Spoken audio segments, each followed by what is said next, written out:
አርቲስት ዮሐንስ በቀለ ቶኪቻው ለቀድሞ የኤጀቶ መሪ እንደሆነ የሚነገርለትና የአሁኑ የክልሉ ብልጽግና ተሿሚ አቶ ታሪኩ ለማን ኪስን ለማደለምና ለማፈርጠም ለግል ጥቅምና ምቾት የታገልክ ሲል ከሰሰ። ታሪኩ እስኪ ንገረኝ፣ እስኪ ዛሬ ኪሳችሁን አደልባችሁ ተመችቷችሁ ፈርጥማችሁ ህዝባችሁን አውላላ ሜዳ ላይ እንደዚህ ሲንገላታ በራባለንጋ እየተገረፈ እየተቆላ ያያችሁ እናንተ ብቻ ኪሳችሁ ስለፈረጠመ ዝም ያላችሁት የእውነት ታጋይነታችሁ ነው እንደሚያሳየው። ይሄ ለማን እንደታገላችሁ ለግል ስልጣናችሁ ለግል ፍላጎታችሁ እንደታገላችሁ በደንብ ነው የሚያሳብቅባችሁ። አርቲስቱ ሲቀጥልም ህዝብ ችግር ውስጥ ሆኖ የትግሉ ውጤት የምትለውን ነገር አቁም ሲል አቶ ታሪኩ ለማን ውሸታም ሲል ወርፎታል። የትግሉ ወቅት ምናምን የምትሉትን አቁሙ። ከዚህ በኋላ አያምርባችሁ። ውሸታሞች ናችሁ፣ ውሸታሞች። የምን ትግል ታዲያ? የት ገባህ ዛሬ? የት ነው ያለው? ህዝብ እንደዚህ መከራ እየበላ ህዝብ በፍትህ እጦት እየተንገላታ በእንደዚህ አይነት ነጣቂና ዘራፊዎች ምድሪቷ ስትበዘበዝ ምን ነው ታዲያ? የት አለ ትግሉ? የትግሉ ውጤት ይሄ ነው። አያችሁ ምን ያህል ራሳችሁ እንደታገላችሁ የህዝባችሁን ባይገዳችሁ። በመጨረሻም ድምጻዊ ዮሐንስ በቀለ ቶኪቻው የትኛውን ክላሽ ተኩሰነው ታገልኩ የምትለው የሲዳማ ህዝብ ትግል እኮ የብዙ ዘመን ጥያቄ እንጂ በእናንተ የጀመረ አይደለም ሲል አቶ ታሪኩን ተችቷል። የትኛውን ክላሽ እየተኮስክ ነው? እኔ ቆይ እሺ አንድ ነገር ልናገር። ሲጀምር ጀምሮ እንዴ እኮ በቀደም እኮ እናንተ በቀደም የጀመራችሁት ትግል እኮ አይደለም።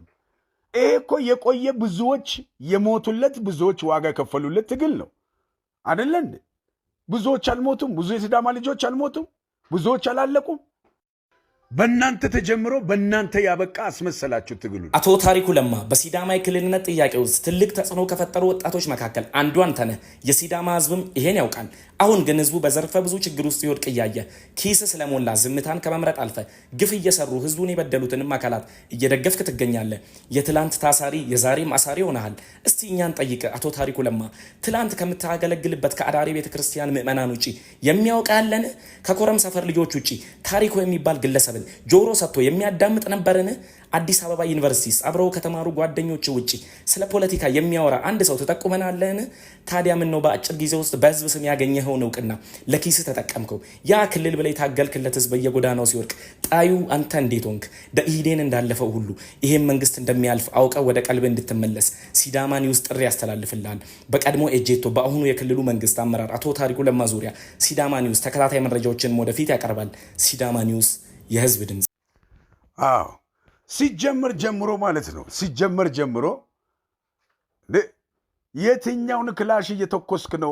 እኔ ቆይ እሺ አንድ ነገር ልናገር። ሲጀመር ጀምሮ እንዴ እኮ በቀደም እኮ እናንተ በቀደም የጀመራችሁት ትግል እኮ አይደለም።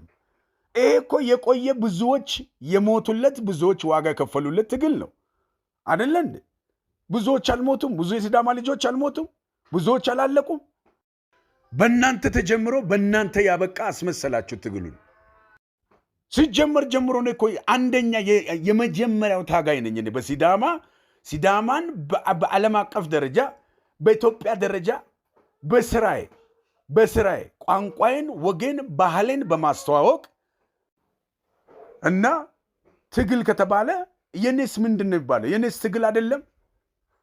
እናንተ እሺ የእውነትም ለህዝቡ ከታገላችሁ ያ ታገልንለት ያላችሁት ህዝብ እንደ አሸዋ በምድር ላይ በረሃብ እየተቆላ ተበትኖ እየተቆላ በበቀል ጅራፍ እንዲህ እየተተለተለ እናንተ ከተልታዮቹ ጋር ከገራፊዎቹ ጋር አንድ ላይ አብራችሁ መቆማችሁ የእውነትም ለህዝባችሁ መታገላችሁን ነው የሚናገረው ማለት ነው። የእውነትም ለህዝብ ታገላችኋል ማለት ነው። አሁን ለህዝብ መታገላችሁን ነው የሚያሳየው። ይሄ ምንድን ነው የምትሉት? እየተነሳችሁ ትግሉ ምን ማለት ነው?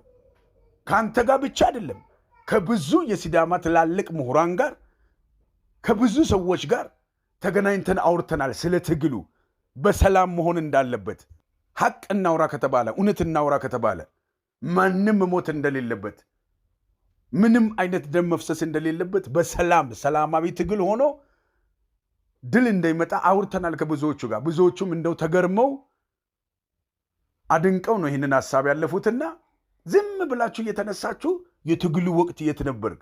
ትግል ምናምን የትኛውን ቦምብ ነው ነቀላቸው የወረወራችሁት?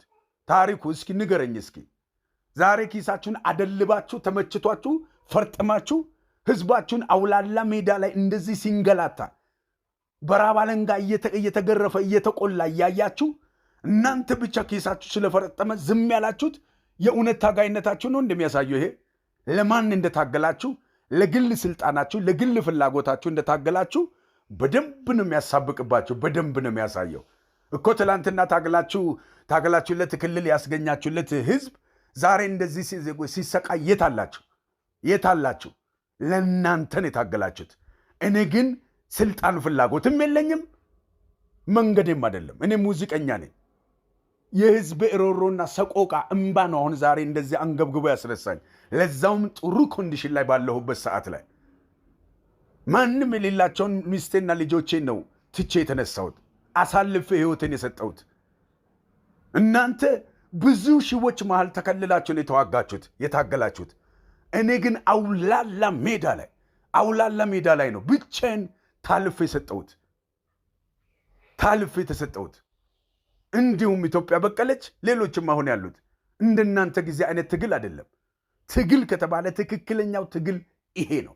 እናንተ ታገልንለት ያላችሁት ክልል ሲገፈፍ ዝም እያላችሁ፣ እኛ ግን በፍጹም ብለን አሁን ዴንጀር ዞን ውስጥ አደጋ ወረዳ ላይ ሆነን ነው እየታገልን ያለ ነው። እናንተ ተከልላችሁን እየታገላችሁት። ደግሞ ትላንትም ታግያለሁ፣ ከእናንተ በፊት ከዛ ከትላንቱም በፊት እንታግያለሁ፣ ነገም ደግሞ እታገላለሁ። የሚያቆመኝ ማንም ምንም አይነት ኃይል የለም። ስለዚህ አሁን ታገል ምኑ የትግሉ ወቅት ምናምን የምትሉትን አቁሙ። ከዚህ በኋላ አያምርባችሁም። ውሸታሞች ናችሁ፣ ውሸታሞች። የምን ትግል ታዲያ? የት ገባህ ዛሬ? የት ነው ያለሁ? ህዝብ እንደዚህ መከራ እየበላ ህዝብ በፍትህ እጦት እየተንገላታ በእንደዚህ አይነት ነጣቂና ዘራፊዎች ምድሪቷ ስትበዘበዝ ምን ነው ታዲያ? የት አለ ትግሉ? የትግሉ ውጤት ይሄ ነው። አያችሁ ምን ያህል ራሳችሁ እንደታገላችሁ። የህዝባችሁን ባይገዳችሁ፣ የህዝባችሁ ችግር አይገዳችሁ። ስለዚህ አሁን ከዚህ ተራ ፕሮፓጋንዳችሁ እንዳለ ቅልጥም የተሰጣችሁ እየተነሳችሁ ኡኡ ምትሉ ውጡ ከዚህ መስመር።